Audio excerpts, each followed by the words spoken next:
जय हिंद दोस्तों, वंदे मातरम। स्वागत है आप सभी का आपके अपने यूट्यूब चैनल में। भाई मैथ की क्लास फिर लेकर आपके सामने हम उपस्थित हो चुके हैं। देखिए, आर.एस. अग्रवाल के अंदर से हमारा चैप्टर चल रहा है, चैप्टर नंबर 12। एक बार चैप्टर का नाम और जो पार्ट नंबर हमारा आज लेकर हम आए हैं वो पार्ट नंबर लिख दे रहा हूं, फिर क्वेश्चन स्टार्ट करते हैं। ठीक है, चैप्टर नंबर 12 है हमारा अनुपात तथा समानुपात का, जो आता है हमारा पार्ट नंबर 13 के अंदर आज के क्वेश्चन। ठीक है, कल हमने पार्ट नंबर 12 कराया था। ठीक है, और पार्ट नंबर 12 में हमने क्वेश्चन कवर किए थे 88। आज क्वेश्चन नंबर 89 से आगे बढ़ेंगे। ज्यादा से ज्यादा क्वेश्चन कवर करने की कोशिश करूंगा। बढ़िया बढ़िया आज सारे के सारे क्वेश्चन हैं। ठीक है, शॉर्ट तरीके से बिल्कुल कराने वाला हूं, तो लास्ट तक वीडियो में बने रहिए। और वीडियो के लास्ट में आपको अच्छी लगती है तो वीडियो को ज्यादा से ज्यादा शेयर और लाइक करें। ठीक है, और सब्सक्राइब तो आप लोग खुद ही कर लोगे जैसी अगर आपको क्लास अच्छी लगती है। ठीक है, तो मैं तो रीजनिंग की क्लास है भाई, हम कवर कर रहे हैं एसएससी जीडी यूपी पुलिस के लिए। ठीक है, तो अगर आप लोग हमारे चैनल से मैं तो रीजनिंग की तैयारी करना चाहते हैं तो आप लोग जल्दी से आ जाइए और चैनल को जल्दी से सब्सक्राइब कर लीजिए और इन क्लासों का आनंद लीजिए। बिल्कुल शॉर्ट तरीके से सारे के सारे क्वेश्चन आपके बहुत अच्छे तरीके से हम सोल्व करा रहे हैं। ठीक है भाई, और किसी भी एग्जाम की अगर आप लोग तैयारी कर रहे हैं तो मैं तो रीजनिंग कवर कर सकते हो बिल्कुल आराम से। चलिए क्वेश्चन नंबर 89 से स्टार्ट करते हैं भाई। ठीक है, क्योंकि 88 तक हम कल कर चुके हैं। पहले मैं क्वेश्चन पढ़ दे रहा हूं एक बार। किसी समय पर 1.4 मीटर ऊंचाई के एक लड़के की परछाई की लंबाई 1.2 मीटर है। इसी समय पर एक भवन की परछाई की लंबाई 5.4 मीटर है। भवन की ऊंचाई कितनी है? सिर्फ दो चीज दी हुई है, ध्यान देना। एक तो दी हुई है परछाई और एक दी हुई है ऊंचाई। ठीक है, जो चीज दो बार दी गई है वो इधर लिख लेंगे। परछाई दो बार दी गई है उसे हम इधर लिखेंगे। जो चीज एक बार दी गई है उसे हम इधर लिखेंगे। आसान तरीके से क्वेश्चन हमारा सोल्व हो जाएगा। देखो कैसे। किसी समय पर 1.4 मीटर ऊंचाई के एक लड़के की परछाई 1.2 मीटर। ऊंचाई कितनी दी? 1.4 मीटर। और इसकी परछाई कितनी दी? 1.2 मीटर। कोई दिक्कत ये नहीं कि ऊंचाई अगर 1.4 है तो इसकी परछाई 1.2 है, अगर 1.2 परछाई है तो इसकी ऊंचाई 1.4 है। यहां तक कोई दिक्कत? ठीक है, आगे देखो। इसी समय पर एक भवन की परछाई की लंबाई 5.4 मीटर है। भवन की ऊंचाई कितनी है? देखिए, परछाई 1.2 दी गई है यहां पे और पूछ रहा है 5.4 के बारे में। पूछ रहा है 5.4 मीटर के बारे में। ध्यान देना, 1.2 मीटर के बराबर कितना है? 1.4। यहां से 1 मीटर का निकाल लो, ये चले जाएगा इसके बटे में। क्लियर है भाई? अब हमें एक का तो नहीं निकालना, हमें निकालना है 5.4 का। तो इधर भी 5.4 से मल्टीप्लाई कर दो, और जब इधर करते हैं तो इधर तो ऑटोमेटिक ही हो जाती है 5.4 से। एक में इसकी मल्टीप्लाई करेंगे तो 5.4 मीटर इसके बराबर। ये पूरा का पूरा सोल्व होकर जो भी आएगा वो हमारा आंसर आ जाएगा। ठीक है भाई, इस पॉइंट से पॉइंट हमारा कैंसिल। 14/12 गुणा ये 54/10 बन जाएगा। पॉइंट हट जाएगी, नीचे 10 आ जाएगा। ठीक है, 6 से कट रहे हैं दोनों के दोनों। 6 × 54 और 6 दूनी 12 और 2 × 14, 9 × 63 और नीचे एक जीरो है तो 63/0 का मतलब 6.3। 6.3 मीटर इसकी ऊंचाई आ जाएगी और यही हमारा आंसर हमें प्राप्त हो जाएगा। क्वेश्चन नंबर 89 का 6.3 मीटर, यानी कि ऑप्शन नंबर अगर आप लोग बी लगाते हो तो बिल्कुल इसका राइट आंसर आप लोग प्राप्त कर लोगे। ठीक है भाई, तो 89 का ये जो हमने तरीका बताया है सबसे बेस्ट तरीका है, सबसे आसान तरीका है। इस प्रकार अगर आप लोग क्वेश्चन सोल्व करते तो बिल्कुल आराम से आंसर उसका मिल जाएगा। ठीक है, इसका स्क्रीनशॉट लीजिए भाई जल्दी से। फिर क्वेश्चन नंबर 90 पे चलते हैं। ठीक है, क्वेश्चन नंबर 90 पे चलिए।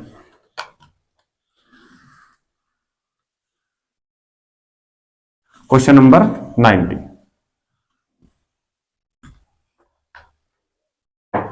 क्वेश्चन नंबर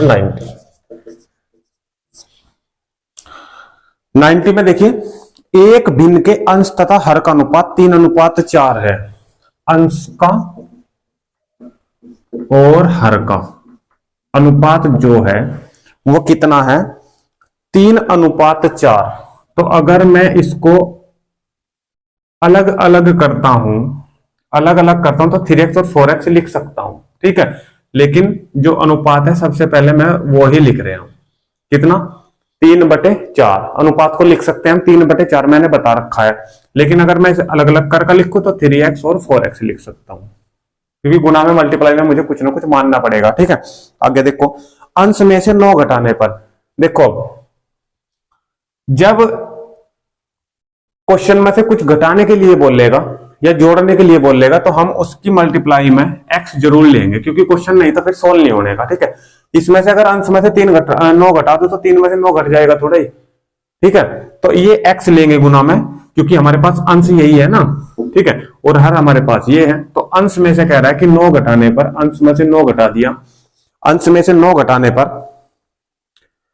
भिन्न, नई भिन्न, देखो भिन्न क्या आती है हमारे पास, 3x/4x या फिर 3/4, ठीक है। यही भिन्न जो के जो मैंने लिख दिया है। अंश मत उसने 9 घटाने के लिए बोला है, घटा दिया। अंश में से कुछ नहीं बोल, हर मत उसने कुछ नहीं बोला घटाने के लिए, तो मैंने एज इट इज ऐसे लिख दिया। अब मेरे पास जो भिन्न है वो ये है, ठीक है। अब कह रहा है कि नई भिन्न, ये जो बनी है ना नई भिन्न, मूल भिन्न का 2/3 है। मूल भिन्न जो स्टार्टिंग में हमारी क्या थी, 3/4, क्या थी, 3/4। ध्यान दो, 3/4। अगर मैं इसकी गुणा में x भी लियूं, यहां भी x लियूं, तो x कट जाएगा, फिर भी हमारा 3/4 ही बचेगा। तो जो मूल भिन्न का 2/3 है, मूल भिन्न का कितना है, ये 2/3। कोई दिक्कत नहीं होनी चाहिए, ठीक है। कैंसिल करा दो, 3 से 3 कैंसिल, और 2 दूनी 4, तो 1/2 बच गया। 2 की मल्टीप्लाई इधर करा दो, 6x, 9 दूनी 18। 1 की मल्टीप्लाई इसमें कराना तो सेम आएगी। 4x इधर आकर माइनस का हो जाएगा, 18 उधर जाएगा प्लस का हो जाएगा। 4x 6x में कट जाएगा, तो 2x बराबर आ गया 18, और x की वैल्यू कितनी आ गई, 9, क्योंकि 2 से हमारा कैंसिल हो जाएगा, 9 12 18। तो x की वैल्यू कितनी आई, 9। उसने पूछा क्या है, ध्यान देना, मूल भिन्न का अंश कितना है। मूल भिन्न क्या है हमारे पास, 3x/4x है ना, 3x/4x, उसका अंश पूछा है, यानी कि 3x पूछा है, और x की वैल्यू हमें प्राप्त होगी 9।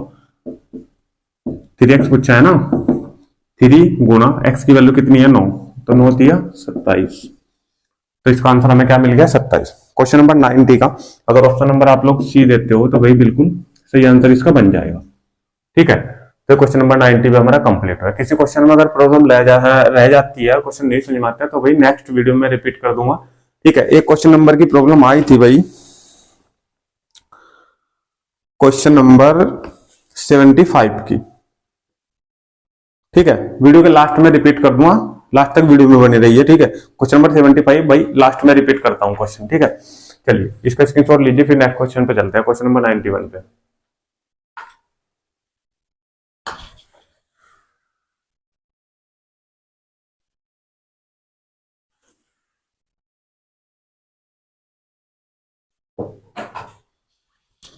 चलिए क्वेश्चन नंबर 91 देखिए, वह कौन सी भिन्न है जिसका 1/27 के साथ वही अनुपात है। मान लो कि वह भिन्न x/y है जिसकी साथ 1/27 का अनुपात वही है, ठीक है।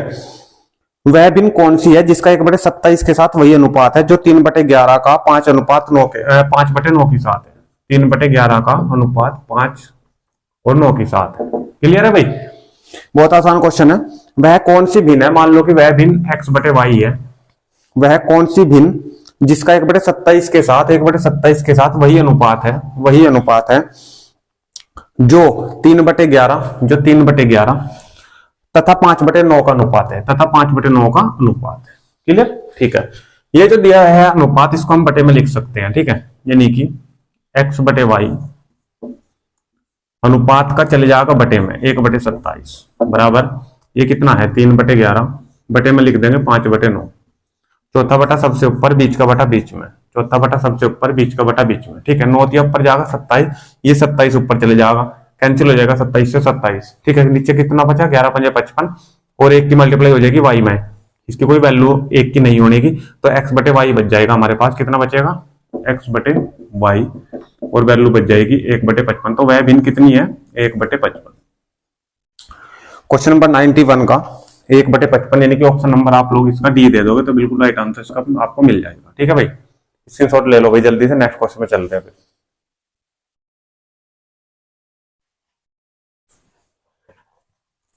क्वेश्चन नंबर नेक्स्ट क्या कह रहा है?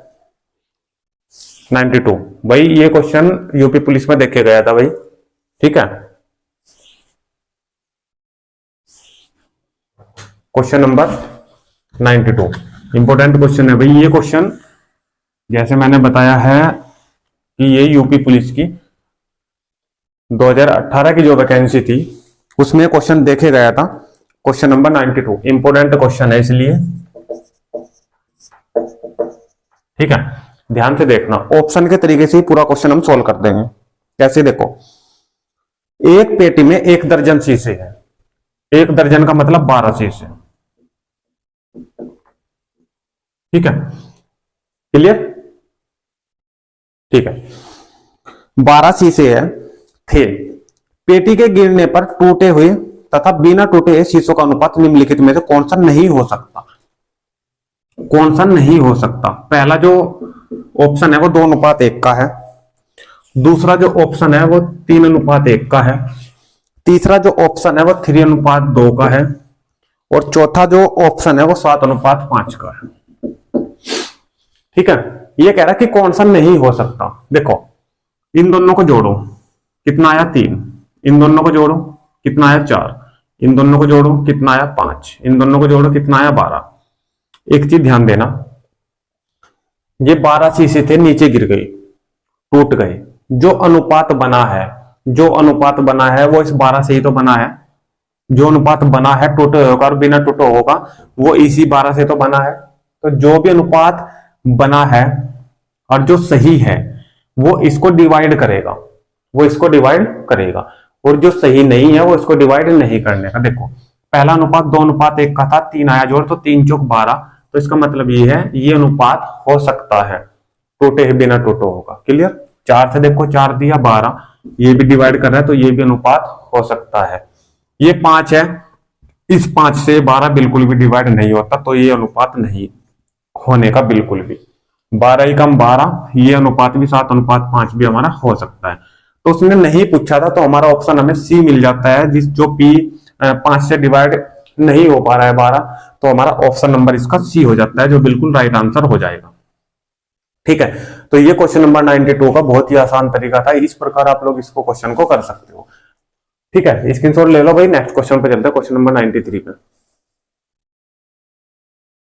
चलिए 93 यहीं पे बता देता हूँ। 93 आपको खुद करना है सेल्फ, क्योंकि आसान क्वेश्चन है, टाइम वेस्ट करे से आपका कोई फायदा नहीं है। इसका आंसर आप लोग कमेंट बॉक्स में मुझे दोगे। ठीक है, ये 4 अनुपात दिए गए हैं, सबसे बड़ा अनुपात पूछ रहा है। ठीक है, जब अनुपात को आप लोग डिवाइड करोगे तो अनुपात को डिवाइड करके आपको पॉइंट में मिलेगा। मान लेके 0.42, 0.44, 0.32, 0.64। ठीक है, उसने क्या पूछा है? सबसे बड़ा अनुपात। तो जो सबसे बड़ी वैल्यू आएगी वही सबसे बड़ा अनुपात होगा। ठीक है, इस प्रकार आप लोग इसको डिवाइड करके देख सकते हो। इसकी ट्रिक भी मैं आपको बताऊंगा, शॉर्ट वीडियो में डाल दूंगा। ठीक है, फिलहाल आप इसे ऐसे कर लेना। नेक्स्ट क्वेश्चन पे चलते हैं, क्वेश्चन नंबर 94 पे।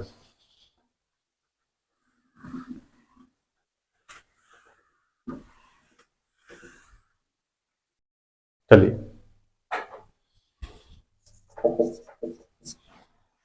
क्वेश्चन नंबर 94 क्या कह रहा है भाई? ये बहुत ही बढ़िया क्वेश्चन है। 94 भी, 95 भी और 96 भी, 97, 98, ये 2 क्वेश्चन हमारे मिश्रण के, लेकिन करा दूंगा, कोई प्रॉब्लम नहीं है। ठीक है, लेकिन बढ़िया क्वेश्चन है, सारे सारे ध्यान से समझना। Question number 94। ठीक है, देखिए, किसी समकोण त्रिभुज की समकोण बनाने वाली भुजाएं, बहुत अच्छे तरीके से बता दूंगा। समकोण त्रिभुज का मतलब जिसमें एक कोण 90 डिग्री, ये 90 है। जब ये 90 है तो समकोण बनाने वाली भुजाएं कौन सी होगी? एक ये बना रही समकोण, एक ये बना रही है, दोनों भुजाएं होगी हमारी समकोण बनाने वाली। ठीक है, तो समकोण बनाने वाली भुजाओं का जो अनुपात है वो है 5:12। जब अनुपात से अलग अलग करेंगे तो इसे ले लो 5x और इसे ले लो 12x। इसे 12x भी मान सको, इसे 5x भी मान सको, कोई प्रॉब्लम नहीं है, आंसर फिर भी हमारा सही आएगा। ठीक है, अब देखो, ये तो होगा हमारा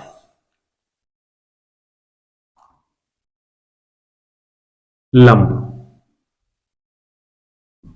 ये होगा हमारा आधार और ये होगा हमारा कर्ण। ठीक है, क्योंकि इसमें पाइथागोरस प्रमेय लगने वाली है। पाइथागोरस प्रमेय का फॉर्मूला आपको पता होगा कि कर्ण का स्क्वायर बराबर लंब का स्क्वायर प्लस आधार का स्क्वायर के इक्वल होता है। ठीक है, तो आगे देखो पहले क्वेश्चन को। यदि त्रिभुज का क्षेत्रफल 270 वर्ग सेंटीमीटर, समकोण त्रिभुज का क्षेत्रफल पता होना चाहिए कि क्या होता है समकोण त्रिभुज का क्षेत्रफल। देखो समकोण त्रिभुज का क्षेत्रफल होता है 1/2 आधार गुणा ऊंचाई, और दे रखा कितना है 270, तो क्षेत्रफल के बराबर क्या ले सकते हैं 270। दिक्कत? ठीक है, तो कर्ण की लंबाई बताइए, हमें ये निकालनी है कर्ण की लंबाई। पहले से सोल्व कर दो। आधार कितना है, ऊंचाई कितनी है? आधार ये है 12x और ऊंचाई कितनी है 5x। ये रख दो 12x, ऊंचाई है 5x बराबर 270। ठीक है, 12 पंजे 60 आ गया 60। देखो या फिर अलग अलग भी डिवाइड कर सकते हो। ठीक है, और मैं 0 से 0 काट देते हैं, यहाँ पे 6 बच जाता, कोई दिक्कत नहीं। ठीक है, देखो 2 से कैंसिल करा दो, आगा 6। ठीक है, 5 अंक 30, 30 के आगे जो 0 है उससे 0 कट गया और 3 से 27 कट गया 9 आ गया, यानी कि एक्स स्क्वायर बराबर कितना है 9, और एक्स की वैल्यू हमें कितनी प्राप्त हुई 3। कोई दिक्कत यहां तक होनी ना चाहिए भाई। देखो जब ये 12x है, एक्स की वैल्यू कितनी आई 3। एक त्रिभुज में दोबारा यहाँ पे बना देता हूँ, आसान लग जाएगा थोड़ा क्वेश्चन। ये थी 12x, एक्स की वैल्यू आई 3, तो 12 तिया 36, एक्स की वैल्यू 3 आई 5 तिया 15। कोई दिक्कत? कर्ण का स्क्वायर कैसे निकाल लोगे आप लोग? कर्ण का स्क्वायर कैसे निकाल लोगे? फॉर्मूला पाइथागोरस प्रमेय का लगा दोगे, आराम से निकल जाएगा। क्या आता है कर्ण का स्क्वायर दोनों के वर्गों के योग के बराबर, यानी कि 36 का स्क्वायर और प्लस 15 का स्क्वायर। ठीक है, 36 का स्क्वायर और 15 का स्क्वायर जैसे आप लोग करोगे और उसे ऐड करोगे तो ये कर्ण इधर लग जाएगा अंडर रूट, और उसका अंडर रूट आप लोग निकाल दोगे, आपका आंसर आपको मिल जाएगा। ठीक है, बिल्कुल आसान क्वेश्चन था। 39 इसका आंसर आपको मिल जाएगा, ऑप्शन नंबर ए जो बिल्कुल राइट होगा। ठीक है, किसी प्रकार की इस क्वेश्चन में कोई प्रॉब्लम आपको नहीं होने वाली है। ऐसे कर सकते हो, या इससे भी आसान अगर आप लोग देखना चाहते हो, देखिए इससे भी आसान मैं आपको बताता हूं कैसे। ये x की वैल्यू जो है पहले मत रखो, हमने यहां तक निकाल दिया ना 3, तो हमें पता लग गया कि x की वैल्यू हमारे पास 3 है। ठीक है, यहीं पे करके दिखाता हूं, इसे मैं रब कर दे रहा हूं। ठीक है, वो इससे भी आसान आपको लगेगा क्वेश्चन। देखो फॉर्मूला तो हमारा यही लगना है, कर्ण का स्क्वायर बराबर इसका स्क्वायर प्लस इसका स्क्वायर, लेकिन मैं फिलहाल ये मान नहीं रखने का, सबसे लास्ट में रखूंगा ये वाला मान। देखो 12x उसका स्क्वायर करेंगे तो 144x स्क्वायर आएगा, 5x उसका स्क्वायर करोगे तो 25x स्क्वायर आएगा। इन दोनों के 144 और 25 को ऐड करोगे तो 169x स्क्वायर आएगा। ठीक है, ये कर्ण है। ठीक है, कर्ण पर लग रहा है स्क्वायर, लेकिन जब स्क्वायर हटेगा तो उधर लग जाएगा अंडर रूट, तो कर्ण बराबर कितना आ जाएगा इस 169 में से, क्योंकि 13 का स्क्वायर होता है 13 आ जाएगा, और इस एक्स स्क्वायर में तो x आ जाएगा, तो 13 गुणा x की वैल्यू कितनी है हमारे पास 3, तो 13 3 39, ऑप्शन नंबर ए। इस प्रकार अगर आपको अच्छा लगता है तो इस प्रकार कर सकते हो। ये कैलकुलेशन आपको शॉर्ट पड़ जाएगी, क्योंकि वहां 36 का स्क्वायर निकाल लोगे, 15 का निकाल लोगे, फिर दोनों को ऐड करोगे, फिर उसका वर्गमूल निकालोगे, वो थोड़ा आपको टफ लगेगा। ठीक है, यहाँ से आप लोग आराम से कर सकते हो क्वेश्चन को। ठीक है, चलिए नेक्स्ट पे चलते हैं, क्वेश्चन नंबर 95 पे। 95 भाई, यहां तक की वीडियो अगर अच्छी लगी है तो वीडियो को जल्दी से लाइक कर दो भाई, और शेयर भी कर दो जल्दी से वीडियो को। जिसने चैनल को सब्सक्राइब नहीं किया वो चैनल को सब्सक्राइब कर लो। क्वेश्चन नंबर 95, ये क्वेश्चन भी इंपॉर्टेंट है और ऐसे ही बताने वाला हूं। देखने में थोड़ा बड़ा लगेगा क्वेश्चन, लेकिन बिल्कुल शॉर्ट में करा दूंगा, ध्यान से देखना। एक चतुर्भुज के कोण, देखिए एक चतुर्भुज 4 भुजाओं वाला, उसके जो कोण दिए हुए हैं वो दिए हुए 6:3:4:5, और आपको पता है चतुर्भुज के चारों कोणों का योग 360 होता है। ठीक है, तो अगर मैं पहला कोण निकाल लू, ये योग मुझे पता है, योग मुझे पता है 360 हो चारों कोणों का, तो योग जोन सा मुझे कोण निकालना है उससे मल्टीप्लाई नीचे सबका जोड़ ही आएगा, 9 और 9 18। कोई दिक्कत? ठीक है, हर बार इससे इसे कटिंग करा के 20 ही आना हर बार, क्योंकि जब मैं 3 का निकाल लूंगा तो 360 गुना 3 करूंगा बटे 18 ही करूंगा। क्लियर है? ठीक है, तो 20 छिक्का 120, तो पहला कोण कितना मिला 120, इस 20 की मल्टीप्लाई इसमें कराओ, 20 या 60, दूसरा कोण क्या मिला 60, 20 चौक 80 और 20 पंजे 100, तो चारों कोण मुझे ये मिल गए। कोई दिक्कत? तो सबसे बड़ा कोण तो मुझे ये मिला, इससे छोटा कोण ये है, यानी कि सेकंड बड़ा। कोई दिक्कत? ठीक है, आगे देखो क्या कह रहा है। एक त्रिभुज का सबसे छोटा कोण, अब त्रिभुज की बात आ गई, ठीक है। एक, ये तो थी हमारी चतुर्भुज की बात, ठीक है। ये आई हमारे पास त्रिभुज की बात। त्रिभुज की बात में क्या कह रहा है कि त्रिभुज का जो सबसे छोटा कोण है ना, त्रिभुज का जो सबसे छोटा कोण है, त्रिभुज के 3 कोण होते हैं और उनमें से जो सबसे छोटा है वो चतुर्भुज के सबसे बड़े कोण का 1/4। चतुर्भुज का सबसे बड़ा कोण क्या है? 120। 120 का 1/4, तो 4 तिया 12, यानी कि 30 डिग्री ये सबसे छोटा कोण है त्रिभुज का। क्लियर? ठीक है, जो बोलता जा रहा है वो मैं करता जा रहा, आगे पढ़ो। त्रिभुज का सबसे बड़ा कोण, अब त्रिभुज का ही जो बड़ा कोण है वो चतुर्भुज के दूसरे बड़े कोण, चतुर्भुज का दूसरा बड़ा कोण है 100, ये लिख दिया मैंने। चतुर्भुज का दूसरा सबसे बड़ा कोण से 10 अधिक है, इससे 100 से क्या अधिक है? 10 अधिक है, ठीक है। तो 100 और 10 कितना होगा? 110। तो त्रिभुज के मुझे 2 कोण मिल गए, एक 110 और एक मिला 30। पूछ रहा क्या हो? त्रिभुज का दूसरा सबसे बड़ा कोण, ठीक है। त्रिभुज के 3 कोण होते हैं, 3 में से मुझे 2 मिल गए, एक भी निकाल लो, जो एक बच रहा है थर्ड वाला। तीनों कोणों का योग 180 होता है, ठीक है। 110 ये और 30 140 होगा, 2 कोणों का जोड़, ठीक है। तीनों को होता है 180, तो 180 में 140 होगा हमारा ये माइनस 180 माइनस 140, तो जो तीसरा आया निकल के वो कितना आया? वो 40 का आया निकल के। तो त्रिभुज के मुझे 3 कोण मिल गए। उसने पूछा कौन सा है? त्रिभुज का दूसरा सबसे बड़ा कोण। सबसे बड़ा कोण कौन सा है? ये। और दूसरा सबसे बड़ा कोण ये तो सबसे छोटा होगा, तो 40 हमारा आंसर हमें मिल जाता है। क्वेश्चन नंबर 95 का ऑप्शन नंबर इसका ई, क्योंकि 40 ऑप्शन में नहीं है तो ऑप्शन नंबर आप लोग ई लगा दोगे, बिल्कुल बेझिझक होकर आराम से क्वेश्चन का आंसर बिल्कुल राइट आ जाएगा। देखो कितना बड़ा क्वेश्चन था और हमने बहुत आसान तरीके से सोल्व किया, ठीक है। इसी प्रकार क्वेश्चनों को सोल्व करेंगे भाई। इसकी शॉट ले लो जल्दी से, फिर नेक्स्ट क्वेश्चन पे चलते हैं। क्वेश्चन नंबर 96 पे, ये भी बढ़िया क्वेश्चन है। क्वेश्चन नंबर 96, यहां से एक क्वेश्चन आपको जरूर देखने को मिलेगा, एसएससी जीडी हो और या फिर यूपी पुलिस हो, ठीक है। यहां से आपको एक क्वेश्चन जरूर देखने को मिलेगा। क्वेश्चन नंबर 96 पे चलते हैं भाई। देखिए 96, एक त्रिभुज के कोण 2:3:4 के अनुपात में है। त्रिभुज की बात हो रही है भाई, त्रिभुज की बात हो रही है। ये दे दिए तीनों कोण, और तीनों कोणों का योग कितना हो? 180 हो। तो पहला कोण अगर आप लोग निकालना चाहते हो तो 180 गुणा 2 से गुणा करेंगे, नीचे आएगा जोड़ी, क्या जाएगा? 9। हर बार जब आप लोग कटिंग करोगे तो 9 दूनी 18, यहां 20 ही आएगा, तो 20 दूनी 40, ये तो आगा पहला कोण, ठीक है। सेकंड की बात करें, 20 तो यहां आएगा हमेशा, 180 9 ही रहेगा यहाँ, तो 20 या 60, ये आगा सेकंड। थर्ड की बात करें तो 20 चौक 80, तो एक कोण 40, एक कोण 60 और एक कोण 80, तीनों कोण हमें मिल गए त्रिभुज के। आगे पढ़ो क्या कह रहा है। सबसे छोटे कोण के दुगने, देखो सबसे छोटा है ये 40, ठीक है, इसका दुगना, ठीक है, दुगना कर दिया। सबसे छोटे कोण के दुगने तथा दूसरे सबसे बड़े कोण के तिगने, दूसरा सबसे बड़ा ये है, दूसरा सबसे बड़ा ये है, इसका तिगना यानी कि 60 का तिगना, ठीक है। तिगने का मिलकर इन दोनों को मिला दो, ये 40 दूनी 80 और ये कितना 180, ये कितना हो गया 260 हो गया मिलकर, ठीक है। योग क्या होगा? 260 होगा, सीधा सीधा आंसर हमें ऑप्शन नंबर बी मिल जाता है। ये बहुत आसान क्वेश्चन था, लेकिन जो चीज वो बोलेगा अगर आप लोग उसी प्रकार करते हो तो ही आंसर प्राप्त होगा भाई, ठीक है। तो आसान क्वेश्चन था, हमने सोल्व किया। चलिए क्वेश्चन नंबर 96 तक कंप्लीट। तो भाई आज के सेशन में रखते हैं पार्ट नंबर 13 तक ही। सेशन अगर आपको अच्छा लगा है तो वीडियो को ज्यादा शेयर करें, लाइक करें और चैनल को सब्सक्राइब करें, ठीक है। कमेंट के माध्यम से भी बताएं कि वीडियो आपको कैसी लग रही है, ठीक है। तो मिलते हैं नेक्स्ट वीडियो में, तब तक के लिए आप सभी दोस्तों का धन्यवाद। थैंक यू, जय हिंद, जय भारत।